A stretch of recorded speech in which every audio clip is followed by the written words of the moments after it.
বন্ধুরা, আজকে আমরা দুই বন্ধু মাছ রান্না করব। চলো। আমি প্রথমে মাছগুলা কেটে নিচ্ছি একটু একটু করে, সুন্দর করে। আমার কাছে মাছ কাটতে অনেক ভালো লাগে। আমি মাছটা কেটে রেখে দিছি এখানে পাত্রের ভিতরে। এখন মশলা মাখাচ্ছি। তোমাদেরকে দেখাবো কিভাবে করে আমি কাজ করি। আমি আমার বন্ধু মোটুর জন্য এখানে মশলা কেটে রেখেছি, পেঁয়াজ কুচি করেছি। মাছ খাবো। সালাদ গুলো কুচি কুচি করে নেওয়া হচ্ছে। আমি আস্তে করে তেল ঢেলে দিচ্ছি পাত্রতে। কড়াইতে তেল ভালো হলে মাছটা বাজি হবে। আহ, খেতে সুস্বাদু। মাছটা ভেজা হয়ে গেছে। এখন আমরা আস্তে করে আমি আর একটু মশলা নেড়ে নিচ্ছি।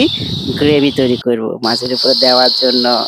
এই যে গ্রেভি তৈরি হয়ে যাচ্ছে, জল জল করে উপরে মাছের উপর দিয়ে ঢেলে দিব। এই যে গ্রেভি ঢেলে দিচ্ছি।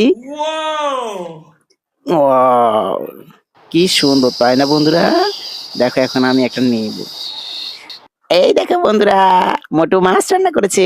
আহ, সেই স্বাদ। মোটু যে এত সুন্দর করে মাছ রান্না করতে পারে জানা ছিল না। অনেক নরম, শেষ টেস্ট। না, মোটুকে রান্না করতে দিতে হবে এবার, বেশি করে মোটু রান্না করবে। সেই স্বাদ।